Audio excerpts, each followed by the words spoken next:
Hi there, YouTube. Welcome to the July garden tour. I cannot believe it is July 28th. It's the end of July, and we have a lot in bloom. So we're just gonna focus on what's actually performing and looking good right now. And we're gonna glaze over the majority of this stuff because you guys have already seen a lot of it. And if you haven't watched the June garden tour, I'll link it right here. In the front over here, we have our purple wave, tidal wave petunias. They're doing really, really good.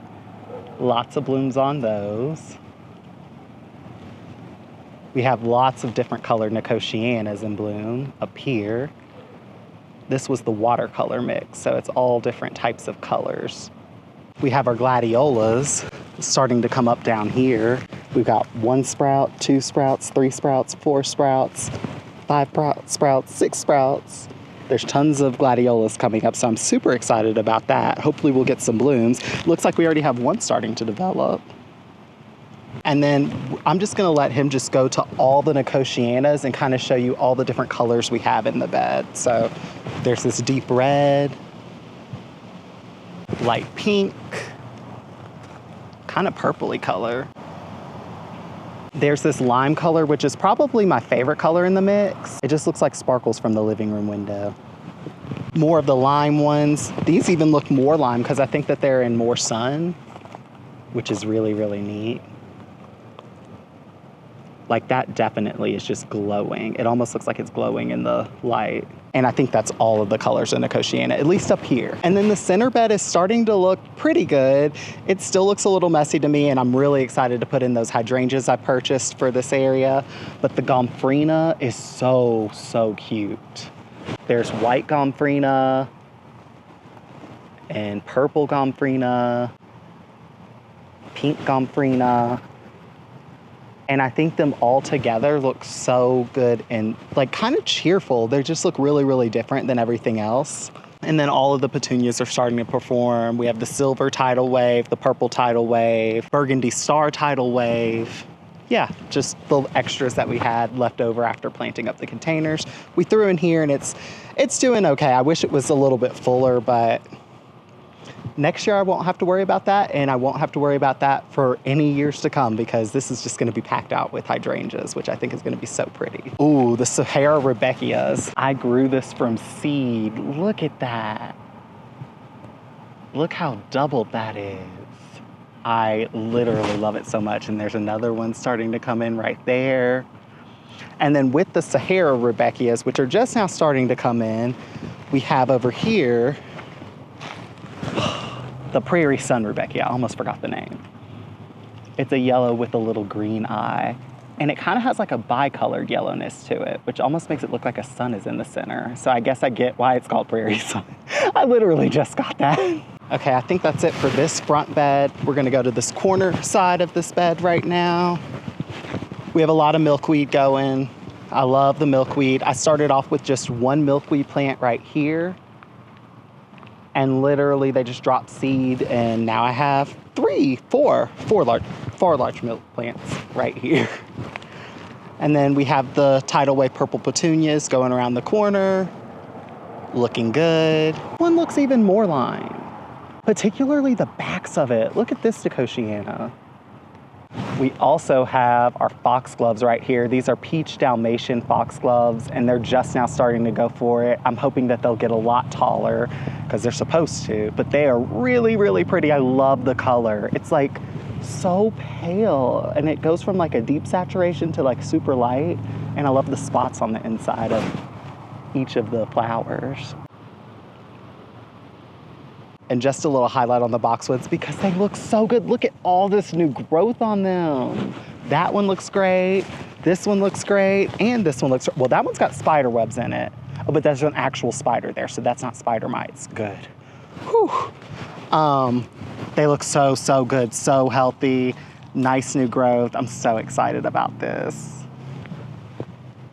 As you come down the path, we have the 2 Nicotianas right here. I think this one looks a little bit different than any of the ones that you showed. And then we have white impatiens coming all the way down. Some of them are really starting to perform, and some of them still look like a struggle. I don't think I'll do impatiens here again. They're just too much of a water hog, and I can't keep them happy here. I really need to find a more drought tolerant shade plant. So if anybody knows of a drought-tolerant shade plant, let me know, because I need something here that's going to give me some color but not require a ton of water or light. The silver tidal wave petunia right here is doing really, really well right off the gutter. I think that's why it's so much bigger than the burgundy star, which I don't even know if that has drip to it. So it's kind of a miracle that that's still even alive.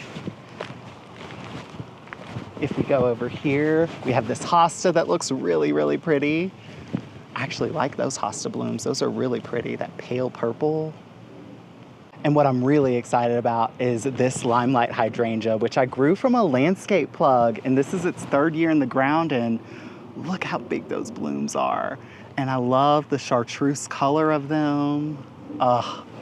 It is so pretty, and I can't believe how much size it has put on this year. Last year, I feel like it just kind of sat there. That sleep, creep, and leap is truly a thing, because it slept the first year, it didn't do anything. The second year, it kind of grew a little bit, but this 3rd year, it just like exploded. This is looking a lot better. Even though I was embarrassed about this in the first video, it's actually putting off new growth from this side as well. I don't know if it's ever gonna fill in from that spot, but even if it doesn't, I think that this will grow over, and it looks good from the front. It actually looks good from the front now. It did not look this good last tour. It actually looked terrible, and I made Matt kind of skip it because it looked that bad, and it's actually rebounding. I'm so excited about that. We have one weeping Norway spruce right here, which is actually doing well. I cannot say that for every weeping Norway spruce on our property though, sadly, because one of them looks like it's like biting the dust as we speak. So we'll see. Oh, almost took out one of the stones. It's nice to not have the stones dug in or like permanently placed, because you can change your bed lines. And let me tell you what, over the past 3 years, we've done that quite often. But then occasionally, if you like step on it or you trip over it, it will just move out of place. And yeah. These containers are all doing well. Just kind of glance over them. Don't give them too much of them, just to kind of a peek, because I am going to do another container garden update, because I feel like they deserve their own video. The phantom hydrangea is now looking really good. I feel like in our last video, it was just starting to go into bloom. Like you could see all the buds, and now you can really see the blooms. It still isn't fully bloomed out though yet, because this is not, what do they call it? A lace hydrangea? Oh my God, I'm forgetting the word right now. This isn't one of the ones that has a ton of fertile flowers. It has a ton of the infertile flowers, the decorative stars, and eventually it's gonna bloom out the whole panicle. I think that this is a really, really pretty hydrangea, and I can't recommend the phantom hydrangea in tree form enough. The lemon tree over here is doing really well. It's put on so much growth this year. I don't know if I see any lemons. We had baby lemons on it earlier this season, and it bloomed after those baby lemons fell off, which I read is normal. Like apparently lemon trees will put on a first crop of like baby lemons, those drop, then it blooms again, and then it sets fruit, and that's the fruit that actually makes lemons. But ours has not put off any more lemons yet, so I don't know what's going on there. Hanging basket looks beautiful. No more blooms from the drift roses yet, except for one. Ow, ooh, ooh, out, ow. Don't go towards your roses with your fingers. Yeah, there's one red rose bloom right there. And the grapes. I cannot believe that I planted this bare root grape this season and that it's now taller than me. It's literally met the top of this trellis. I'm so, so excited. I almost feel like I did not need to buy a second plant, but I just planted this second plant probably, what, 3 weeks ago, 2 weeks ago? And it's already this size. It's already catching up to this one. Like, that's kind of shocking, because I planted this one way earlier in the season. This was planted like May, June maybe, and this one was planted like 2 weeks ago, literally, probably. Our celery bolted, and I didn't get to it, and I know that once the celery blooms, it's like woody, so we basically just wasted our chance of trying our own grown celery this year. But we're getting lots of strawberries. There's one. Let's try one. That one doesn't look good. Ooh, that one doesn't look good either. Ew, it's like rotten on the stem. That one looks good though. Let's try that one. Cheers, you guys. It's so juicy. It's like dripping juice. Love that. Oh my gosh, and then this is my absolute favorite thing. If you guys have been watching my videos, you already know, because I come out here almost every other video and I'm like, look at the melon. It's growing, it's growing, it's growing. Look at this. Oh my God, and it's starting to get dark. Oh my God, it's got heft to it too. It's like, it's heavy. And then there's one back here that's a nice size. I need to get some type of like support for this. I know a lot of people use pantyhose, but obviously we don't have any spare pantyhose to use. So I'm thinking about maybe an old t-shirt. Leave a comment down below and let me know what I should be using to support these melons, because I think that if I just let it grow off of this thing, it's gonna break off. And then I'm gonna come out here and I'm gonna be so sad because I'm gonna have a split melon on the ground and probably a squirrel taking it away. Onion bed is doing well. No, this is shallots. This is shallots, they're doing well. Pumpkin on a stick. Are those not the cutest pumpkins ever? It's technically an eggplant that makes little pumpkin-shaped eggplants, and I'm so excited because I think that this bronze urn with the pumpkins in it will be so, so pretty for fall time to place up in the front, hopefully. So that's the goal. We got some jalapeno peppers coming in. The snapdragons, these are all volunteer snapdragons. I did not plant snapdragons this year, so that's really, really exciting. My onions, look at the bulb. Like, it's really starting to like bulb up in there. It's almost time to harvest them. It's not soft right here yet. Once the net gets super soft and like pliable, that's the time to harvest your onions. I think we've got another month and a half left of these onions growing. I'm hoping, and I hope that they get a little bit bigger because I can see the size of them and they're not where I want them to be. I kind of done some research on some onions and I've realized that variety has a lot to do with the size of the onion. So I think next year I'm gonna try a couple different onions that I've heard get bigger, like Alyssa Craig. We do have another celery plant though right here, so I guess we didn't ruin our whole chances of getting celery this year. We'll try this one as soon as it gets a little bit bigger. This urn is doing well. The double petunias are super pretty. They kind of get bleached out over here in the full sun. They're supposed to be more pink than white, but it looks like they're more white than pink. And excuse the AC noise.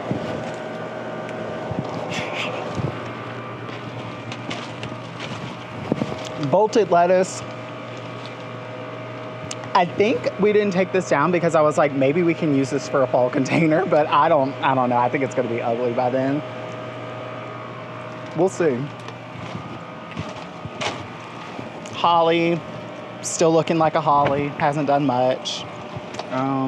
The clematis is done. It's finally put on its seed pods, which I didn't even realize that these were seed pods. Like, those little hairs are the seeds.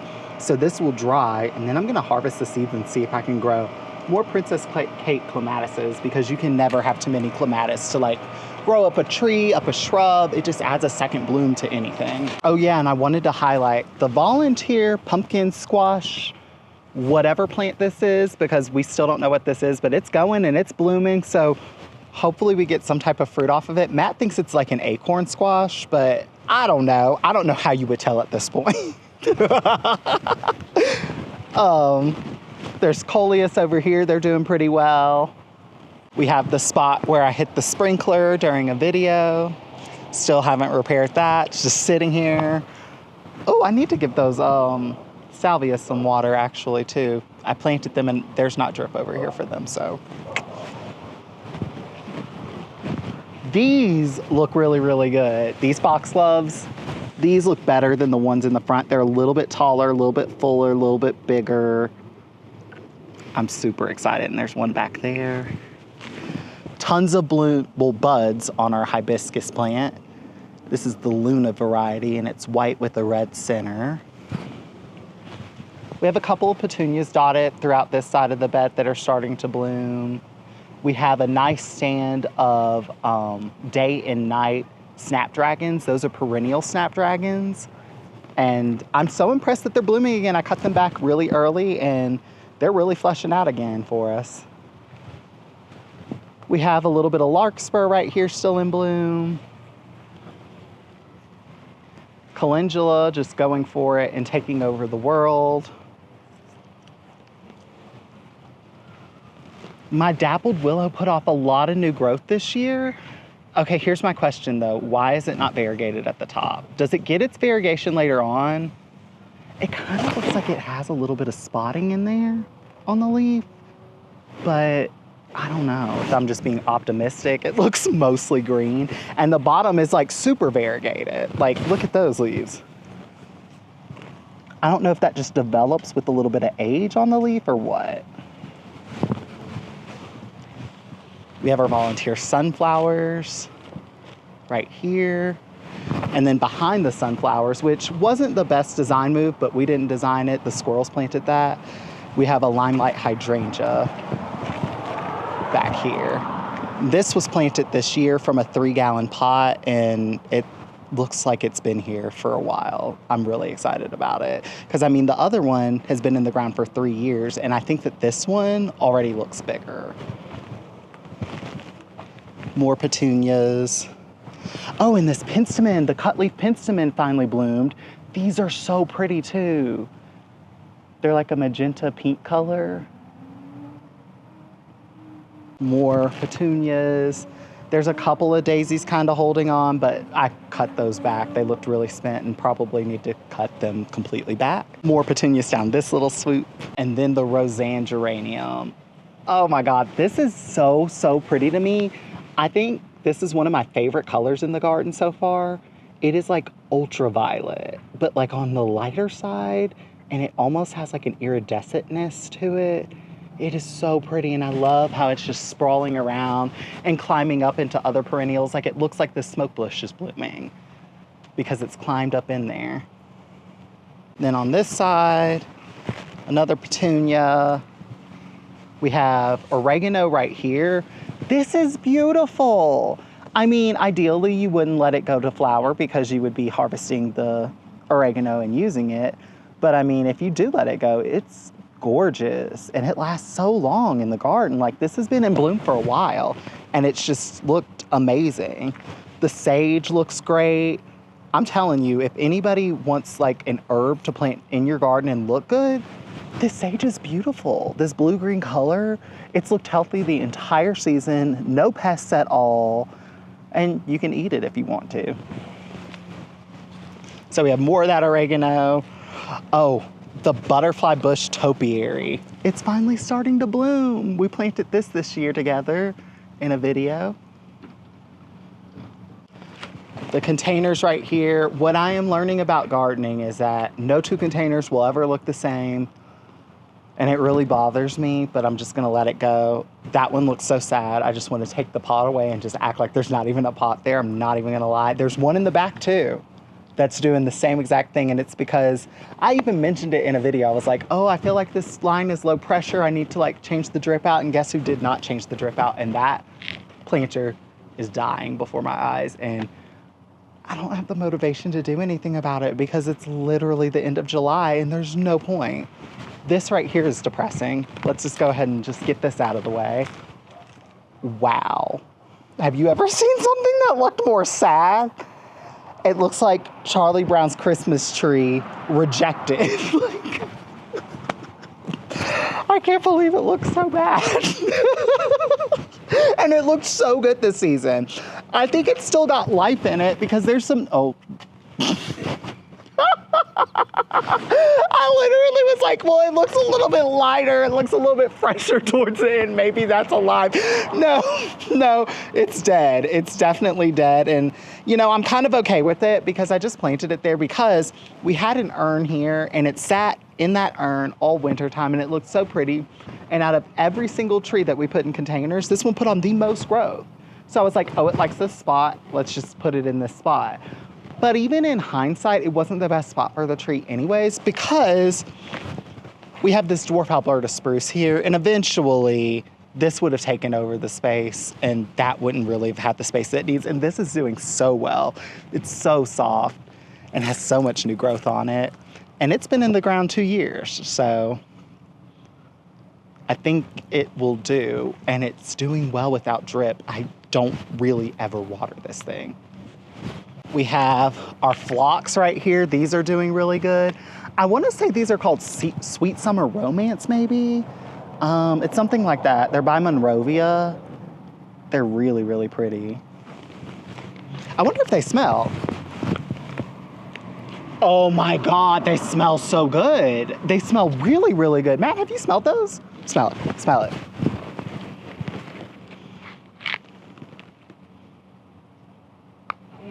They smell really, really good. I was kind of shocked. I was like, whoa. And the reason I wanted to smell it was because we went on a walk in my neighborhood this week. And every single time I passed phlox in that video, I was like, God, it smells so good. Rudbeckia, still have not staked that up. I had every intention to, and I still have every intention to. I'll probably come out here tomorrow and stake that up because the blooms are just so pretty to just let them go to waste and be all splayed out like this. The Weeping Alaskan Cedar has put on so much growth this year, and it's changed colors. In the first year, it was like deep dark green, and this year it's like blue-green. And I'm kind of really liking that it's blue-green. It's like really, really, really pretty. Coneflowers look great. I mean, they're starting to fade a little bit. But even after they fade, these seed heads are so interesting, and we leave them up because the birds enjoy the seeds so much, and it's a easy way to kind of scatter your coneflowers around. If you want more coneflower plants, let the birds do it for you, then you don't have to plant anymore. Look at that calendula. I'll leave the name of it on the screen because I don't remember the exact variety name, but this is so pretty. And then we have the chamomile right here, which I'm just leaving because it has the little yellow seed pods that I think are kind of cute. Oh, and all the poppy pods. I love those poppy pods. They're so pretty. And each one of those will be filled with like 1,000 seeds, literally. All right, let's go all the way back here underneath the elm tree. We have the 3 Tamukiyama Japanese maples, which it's actually putting off new growth. Yes. They're taking to their spot. We just planted these this past week, last week, yeah. I'm so excited to see new growth on one of them because none of these had any type of new growth on them, so that's super exciting. The red buds are doing so well. These are all just native eastern red buds, but I think that they're so pretty. These heart-shaped leaves are just gorgeous, and they're getting to be so big so fast. This actually made me eat my words because I was talking so much crap about these petunias that I purchased from the store. These are just easy wave petunias. They just took more time, I'll say that. They took a lot longer. And what I will say is I still wouldn't necessarily recommend them because it's now the end of July and they're just now starting to look good. So literally the whole season, I just kind of stared at an empty pot and was kind of depressed. But now they're really pretty. I love how big the blooms are. And this yellow one is gorgeous. And I like the pink with the yellow because this one kind of has a yellow center to it. So they just go together really well. Oh, we have our first bloom coming in on this oak leaf hydrangea, which has been in the ground for 3 years. This is the Ruby Slippers hydrangea, and it is supposed to have like maroon flowers to it. And they're supposed to be really big. The aspen tree has put on a lot of new growth this year. And it's so neat that the leaves up at the top are so much bigger than the leaves down here at the bottom. Oh my gosh, and when it moves in the wind, it literally looks like it's sparkling or something.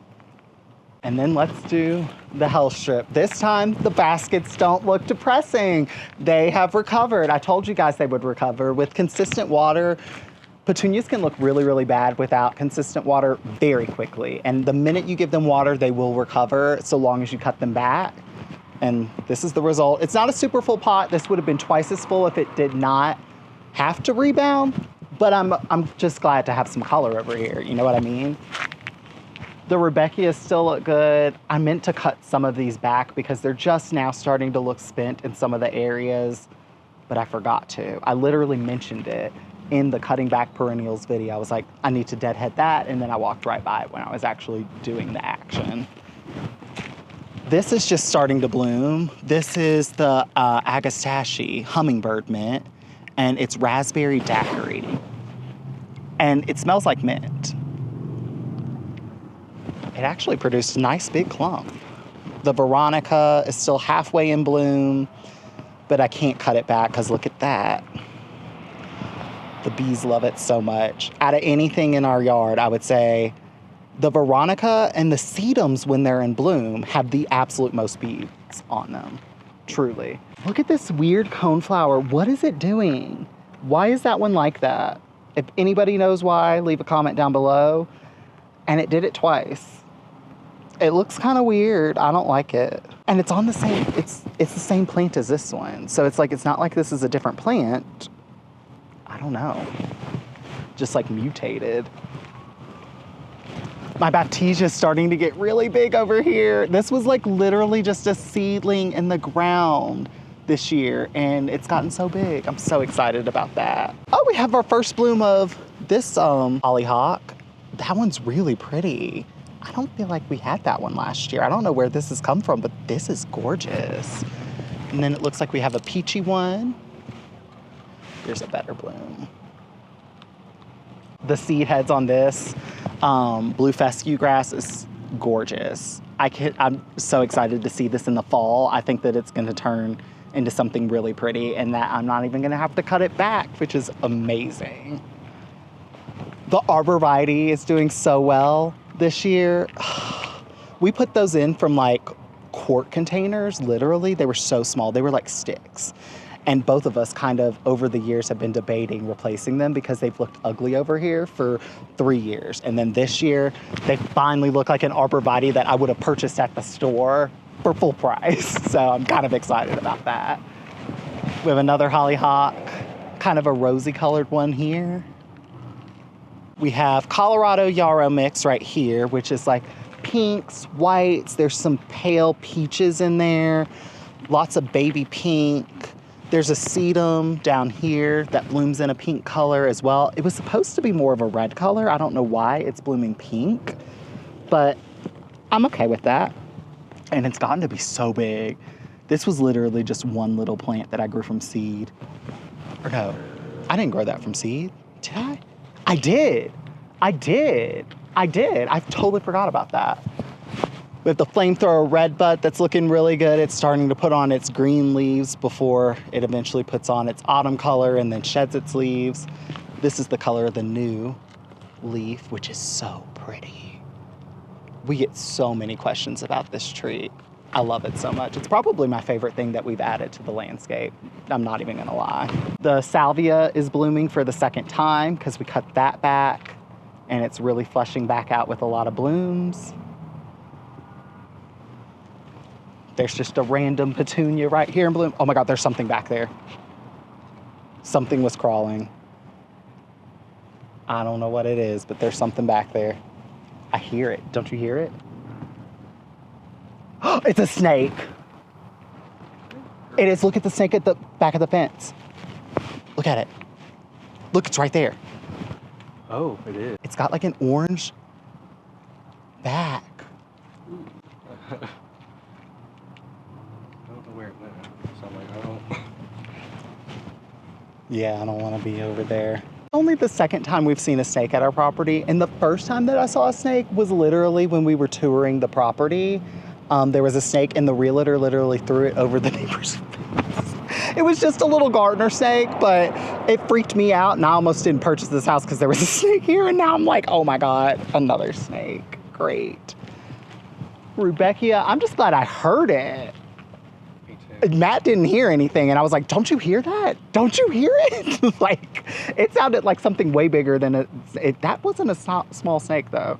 I mean, he was small and but he was long. And that orange back was very I've never seen unique. It had like fluorescent orange stripe down its back. I'm gonna have to Google what type of snake that is because I'm genuinely curious. Sunflowers all the way down. This is just so pretty to me, and it's gonna be even prettier once they're all fully in bloom at the end of August. This looks like a photo shoot area at the end of August every single year. It's one of my favorite things because a lot of people just abandon their back alleys because in this neighborhood, everyone has a back alley. A lot of the houses have garages on the back of their houses and their driveways are this way, and they just ignore it. And I think that it's so neat to plant up your back alley and give somebody something neat to look at as they're driving by. It just makes your place look more inviting and like finished. I'm telling you, if you're a lazy gardener, you don't want to have to water something, you want something that's going to look good for a very long time, you don't want to really even cut it back, plant a ton of Russian sage in a drift. It'll look so good. People will stop and look at it. On our way to Lowe's, there's a circle that's planted up with just Russian sage, and it's the most beautiful thing all season long. Literally, it starts in June probably, and it's pretty June, July, August, and September.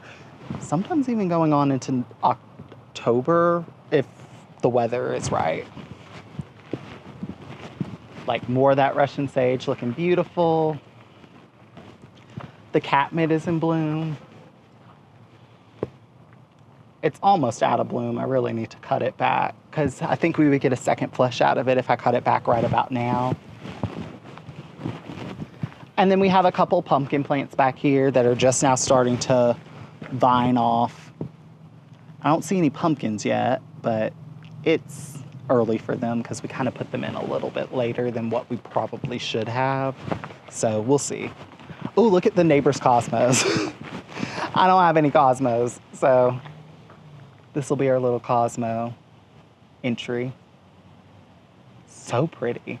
Now we're gonna go to the fountain area and then we'll finish up the backyard and that'll be it. We just cleaned up the fountain, so it's fully flowing nicely for you guys. It sounds amazing. Water is super clear, but I did not scrub this part, which I should have, because every time I water this container heavily, it starts to drip down and it leaves brown residue and white residue all over this section. I need to figure out, like, I don't know what to do about it, because anytime I water this like the way that it really needs to be watered, I get this happening. And then I have to go through with a toothbrush and kind of scrub it off. But the urn is doing super well. Look at those plumes of the purple millet grass up there. I grew that from seed. It's the centerpiece of this container. And I think it's gonna be so pretty in the fall time once this dries. And it's just gonna take this urn all the way into fall where I don't have to get up there and plant anything. I don't have to take this down, which is kind of important to me. I'm trying to like make sure that this is as easy as possible and we have to take this down as little as possible because it is very, very heavy. But the petunias are all doing well. The dichondra is really starting to creep down over here. That's the dichondra Emerald Falls. This, gosh. Oh my gosh. Why does the name of plant sometimes just slip you? Do you know what I mean? Alyssum. It needs to be cut back desperately on this one. This one actually has like a lot of blooms still in it and looks really pretty. This is a better representation of the double petunia. It's supposed to be really dark with just a little white edge on it. I think that it's so, so pretty. And as you guys can see, it's very productive. Like all those blooms. And I really need to deadhead it, as you guys can see. There's like a ton of dead blooms in there. But it still just goes ahead and blooms and blooms and blooms, which is a really good attribute for a petunia. So I think I'm gonna grow that again, definitely next year. But I really wanna grow it where it's just like just that. So I can really let it shine, you know? I think that that would be really pretty. Coral Crush petunia on the side, it's doing well. We'll take a second to highlight our arborvitaes that we planted this year. This hedge was newly planted this year and it looks just as good as when I first planted it, which is all you can ask for the first season. These did not stress at all. Normally when you freshly plant an arborvitae, you'll get random brown patches in it because it's just stressed from transplanting. None of ours have that. Like they all just look absolutely flawless. Really, really happy with how these go. And I'm really hoping that I can pick up a couple more this season because I want to add them to this side. to kind of make this a room. I want to add like 3 here and then like 2 here so that there's 5 on each side. The Princess Kate rose has put on a ton of growth. It's got a bloom right there. It's bloomed its head off this season. It's probably put off 15, 16 blooms this season, and all of them smell so good. I cannot recommend this rose enough. Snowball viburnum is huge. It just keeps growing. Like, I thought that it was like done growing by halfway through the season because it'd gotten pretty big, and it's just like still putting off new growth. Like, all that is new growth as of recent. We have the Floret Can Girls mix right here. None of these have bloomed yet, so I haven't gotten to see them yet. But I will say some of my Floret Dahlias are blooming over there, and they are absolutely gorgeous, and they're blowing my mind because they're from her Bee's Choice mix, which is just random seeds from her farm. And she has like a 200-acre farm or something. It's like something crazy. It's not 200 acres. It's probably only 4 acres or something like that. It seems huge because it's just dahlias, basically. There's a couple of other things, but it's mostly dahlias. And the fact that just random seeds produce like these really double pretty dahlias, I'm so excited to show you. We have a couple of small dahlias right here. There's this one, which I think is so pretty. The coloring is just beautiful. It's like yellow, peach, and orange. There's this one over here, which is like a maroon. I think that it's so neat that the blooms on these ones are so small. We have a Bobo Hydrangea right there that's looking chlorotic. I added some chelated iron to that and some iron tone and watered it in, so hopefully it'll turn back green. Ooh, that one's gonna start blooming. This one hasn't bloomed yet, so I don't know what it looks like. The Strawberry Vanilla Hydrangea is starting to change colors. Look at that baby pink color that it's starting to turn on some of them. It's so pretty. They have a little bit of cosmetic damage because we've been running an overhead sprinkler on these, which I hate because it just makes all the blooms brown. We're really gonna have to work on our sprinkler system next year if we want things to look good in this area, but I love the aging that it's doing. This light pink color is absolutely beautiful. And we have the boxwood edition that we did this year, actually this past week. The David Austin roses are blowing my mind because these were planted from bare root this year. And like, look at this, 1, 2, 3, 4, 5, 6, 7, 8, 9, 10, 11, 12, 13, 14, 15, 16, 17, 18, 19, 20, 21, 22, 23, 24, 25, 26, 27, 28, 29, 30, 31, 32, 33, 34, 35, 36. 36 blooms on that rose. And it's newly planted, bare root this year. And the roses smell amazing. They smell so good. Those David Austin roses are not hyped up too much. They're hyped up just enough because they're definitely worth it. And I'm gonna be adding more next year for sure. This one, this is the Claire Austin. The other one was Desdemona. And this one is, look at that. Just the prettiest thing you've ever seen, and it's constantly in bloom. Like, it's just constantly been spitting out blooms for me. I'm so happy. I did not do any fertilizing to these other than I added maybe just a little bit of compost when I was planting them in the holes, but that's literally it. And then in the rose garden, we have our red and white rose right here. This was planted here when we first moved in, so I don't really know what the name of it is, but it's blooming and looking really pretty.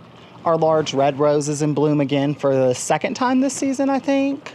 And it's really putting off a nice big second flush for us. And then we have a drift rose over there. That's called the popcorn rose. And it's got like a slight yellow color to it, mostly ivory. And it smells amazing. I've been really impressed with that rose, and I think it looks so pretty against the boxwood hedge. I need to prune that limb off of this rose right here because it didn't rain. Funny story. I was running the sprinklers, and we run a manual sprinkler back here. That car is annoying, huh? Oh. Then it just stopped right there. The manual sprinkler we've been using, I left it out here. I normally set a timer when I go inside for like 30 minutes or 15 minutes or 20 minutes, however long I want to run the zone.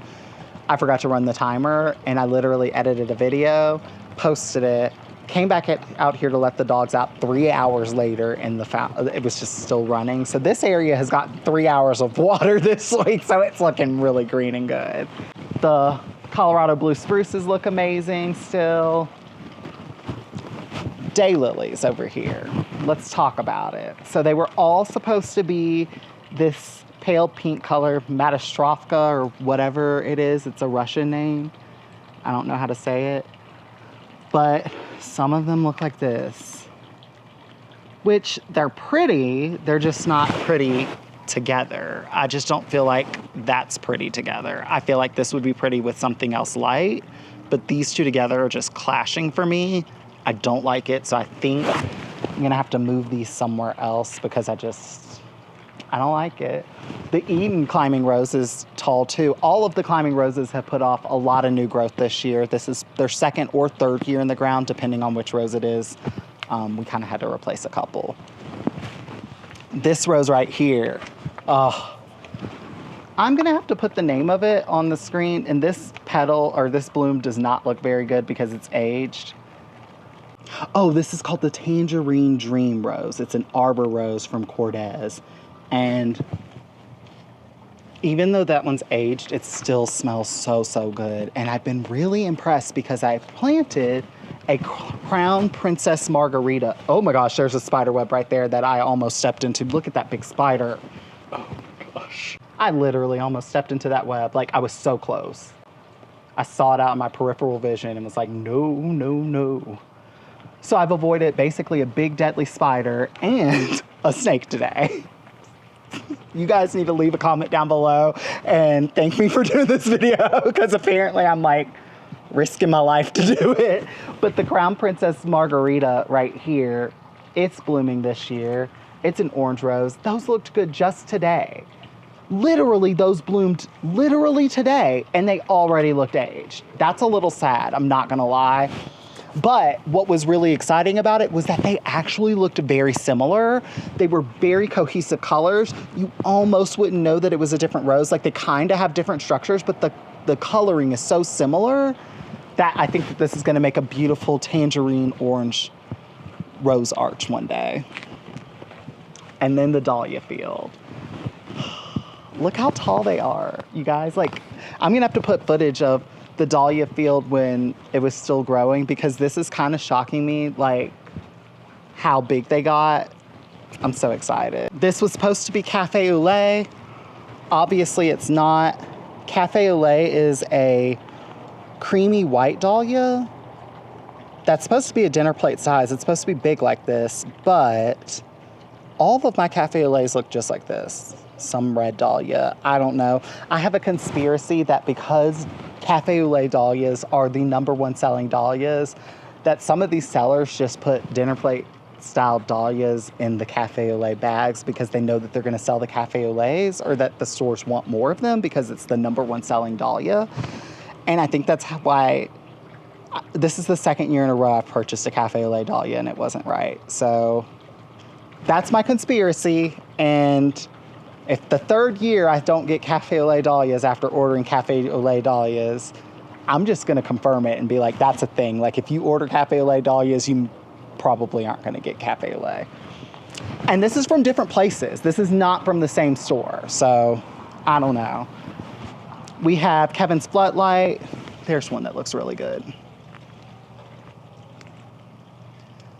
I never thought I would be a fan of like a highlighter yellow, but this dahlia is gorgeous. And it has been so prolific, like tons and tons and tons of buds on these plants. And it was the first dahlia to bloom in the patch. We have Seattle. That one looks the best. Really, really pretty. White one with like yellow reflex in it. It almost looks like a sunshine. I love it. We have this row, which is Zingaro. This one looks really good.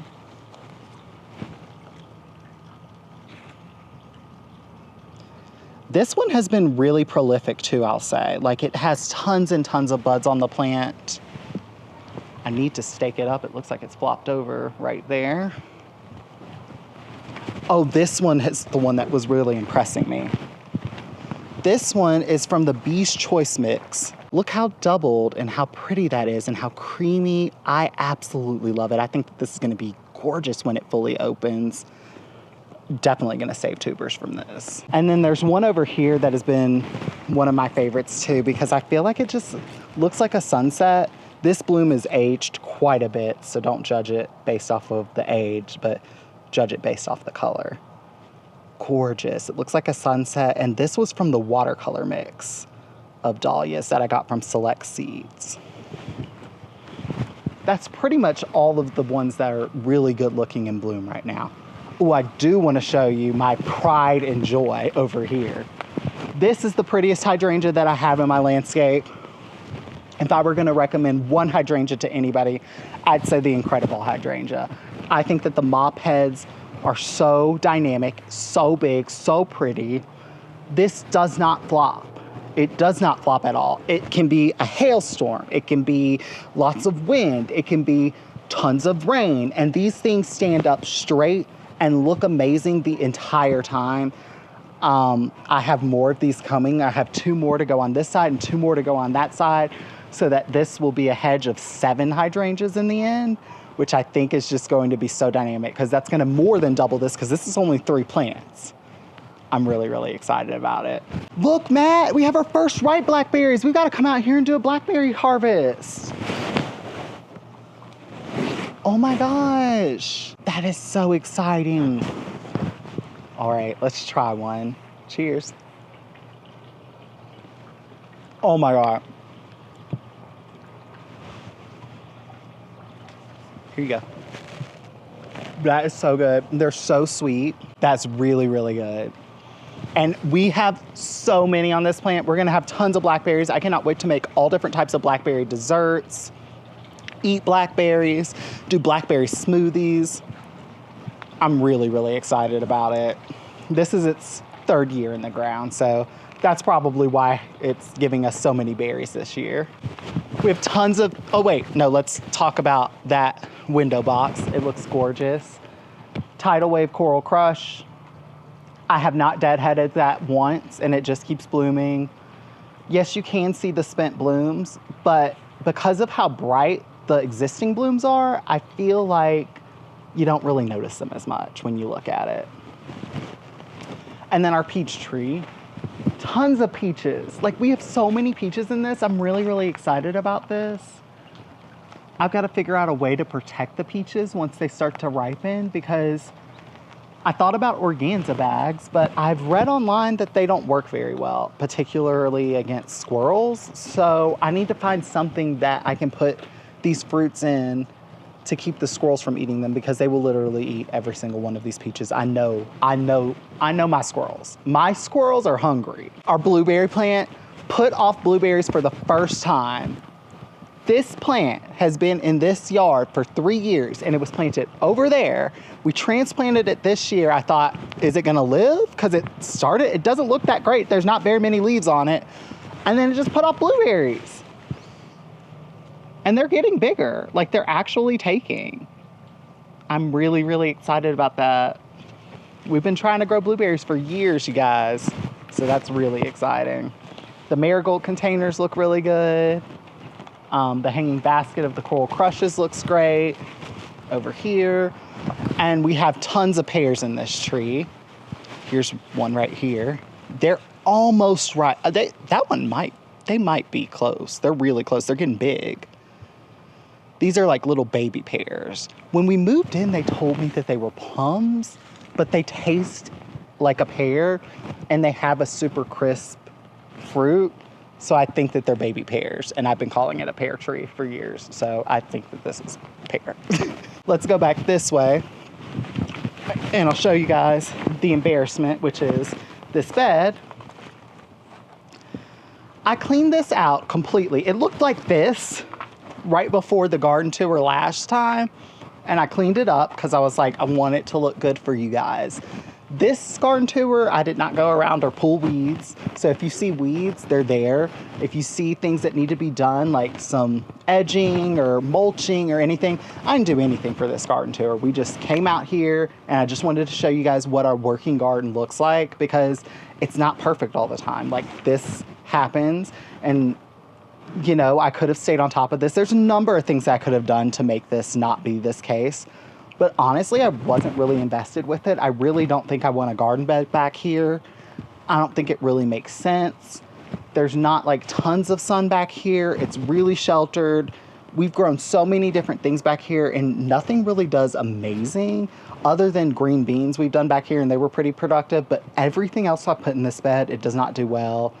So I think I'm gonna have to redesign this area and think up of something else, because I don't know if I want a bed back here. Or if I do, I want it to be like a perennial bed, not like a garden bed that I have to fill every single year.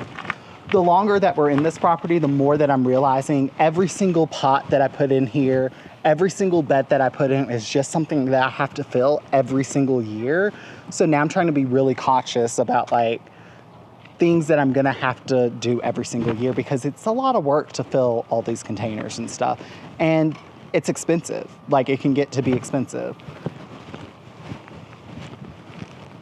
We have the okra plants right here. They're all starting to do really well. No fruit yet, or no vegetables yet. Green bean plants. No green beans yet, but tons of bloom. Oh, yeah, there are tiny little green beans. Yeah, they're tiny little baby green beans. There's one there. We should be getting our first flush probably in the next 2 to 3 weeks. And then we'll probably be getting flushes every week after that. Green beans literally produce so fast and so much. Ooh, it looks like we have our first Better Boy tomato down there starting to ripen. We have tons of tomatoes on every single plant. I'm not gonna go through every single one of them, because I think that we'll do like a dedicated video once we do a tomato harvest. But every single plant over here has more than 24 tomatoes on it. And the cherry tomatoes are really, really prolific. Like, they have probably 36 or 40 tomatoes on them at any given time, which is crazy. And we've harvested so many cherry tomatoes already. We have the boxwood basil right here. I think that it's really cute. Really, really cute. It did try to bloom, but it has stayed this nice compact shape the whole season without any pinching, without any training. Been really impressed with it. I've also been impressed with my marigold container. It's just now starting to look like I really need to come in and deadhead it, because we're getting a lot of spent blooms in the container. But I think that overall it looks really, really good. And it's been so bright, and it kind of has a fall vibe to it. So I feel like this will just go straight into fall for me. Marigolds tend to be one of the last things to expire in the garden as well, so they'll make it into October for us. Oh, our Ito peony, look at that. The first leaves are coming out of one of them. We planted those bare root this season as well, together in a video. And then in this area, we have the 3 urns with tidal wave purple petunias. They look great. They definitely need a little deadheading. This one struggled a little bit because the drip got clogged, I think, or maybe I had like the landscape pin pressed down too hard and it kind of pinched the tubing. So this wasn't getting the proper water, so it kind of has a little bit of dryness to it. But these ones look really, really good. Like, this looks amazing. I don't know why we have a whole light in here. But the urn looks amazing, and so does this one. It kind of splayed out in the center, which I didn't like, but that is just undeniably pretty, so I can't be too mad at it. Look at this. This is the loofahs. My first loofah. I'm so excited. These have been so gratifying and so easy. Like, I didn't train this. Like, it climbed this thing all by itself. which is miraculous because I feel like I've grown so many different things up this woven willow trellis, and nothing just like ties onto it like this has. That looks like I did it, not the plant. We have this volunteer sunflower, which is gorgeous. It looks like Pro-Cut bicolor, which I did have planted last year. The dill has expired, needs to be cut back. It's starting to go to seed. And I want it to go to seed a little bit, but I don't want it to go to seed too much because this patch has grown quite a bit every single year, and I don't know if I need it to get any bigger than this. These are the two pots I was talking about. This one looks terrible. I mean, the peppers are still in there and they look good. I'll try to remember to fix the drip this week. I honestly don't know if I will though, because I don't care. It's literally the end of July and I just don't feel like it's gonna recover by August, so I'm just kind of like, but this one's bringing me life. It looks great. These have bloomed probably 3 times this season for me over here, which has been so nice. The peppers, those are ornamental peppers and they look amazing. The nasturtium looks great. The canna is getting bigger.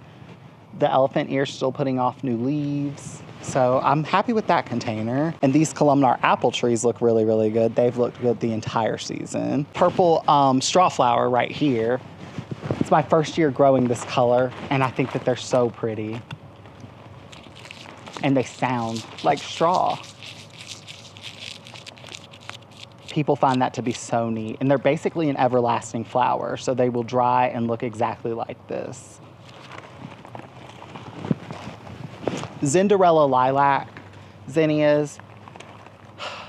None of these look like the picture. It's kind of depressing. They're cute and they are lilac, but none of them are doubled like they're supposed to be. These are supposed to be the anemone type dahlias that have like really big pom-poms in the center, but none of these have pom-poms.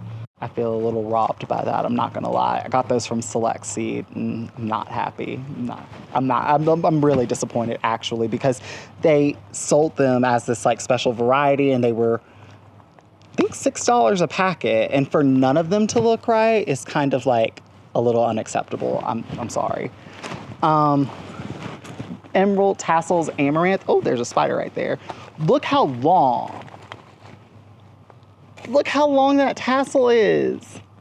That's crazy. I've never seen an amaranth tassel get this long in my garden, and that one is so thick. And then we have tons of peppers in this bed. Wax peppers, or no, Hungarian wax, yeah. And then Joe Numex. I don't know if we have any peppers yet. Here's one. Oh, there's tons. Here you go. Joe Numex. There are tons of peppers in there. There's Chipotle and Serrano back there. There's a ton of different peppers, but they're not really producing yet. We have the frosted explosion grass right here, which half of this patch is volunteer and half of this patch I grew this year. I didn't know that it was just gonna self-seed so easily and so neatly. It didn't pop up anywhere else except for right here, which was really nice. So I'm hoping that it will go to seed again because you can never have too much frosted explosion grass. It's probably my favorite thing to add to a flower arrangement, to add like sparkle to it. Giant sunflowers. These are volunteers, way bigger than me. They have to be 8 feet tall probably, literally.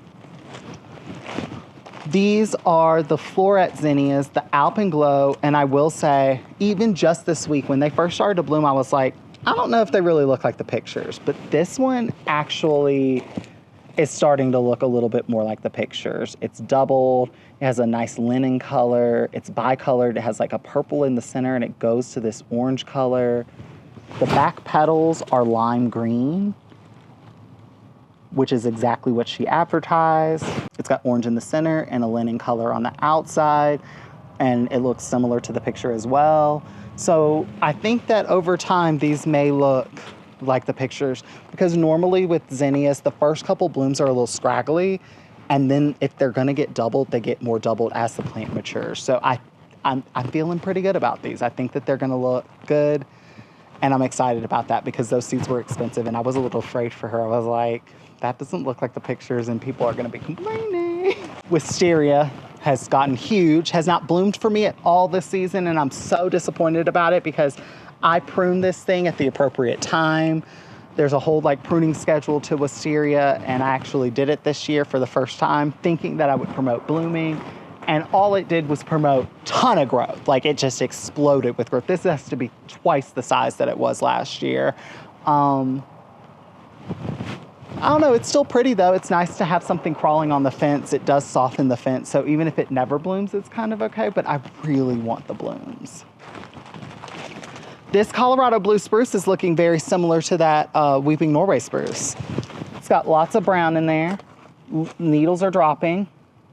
This has drip to it, so there's absolutely no excuse, and I spent full price on it. Look at that. It's literally just like twigs now. Yeah. I spent full price on this and it just did not take well. And I'm really sad about that because I really want a Colorado blue spruce here. And if this one doesn't do well, I'll just plant another one.